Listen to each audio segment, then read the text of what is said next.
ਤੁਸੀਂ ਤਾਂ ਸਾਰੇ ਪੈ ਹੀ ਗਏ ਹੋ।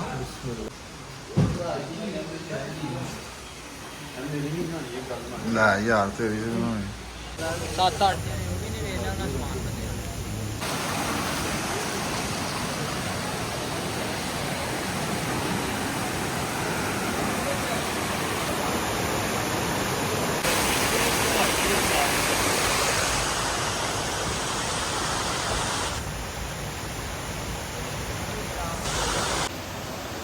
अस्सलाम वालेकुम जनाब, की हाल है? ठीक हो?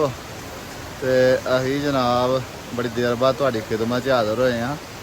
तो हाज़र भी तां होए कि इसदी वजह ही पिछे तुहानूं नज़र आउण नहीं दिया होना। तो साडा टूर जनाब फिर एक बारी शुरू हो गया। तो टूर भी ऐतकी बाइक ते प्लान किया, वो रात दा गड्डी ते चलो गड्डी ते ते उस तो बाद रात सारी सफ़र किया। तो हूँ थके, हूँ नाश्ता करके चाह शाह पीती है, फ्रैश होए हैं। वाटरफॉल तो खलोते था, तो हूँ देख के तो निकलन लगे अगे। वो खलोते ही हैं ना।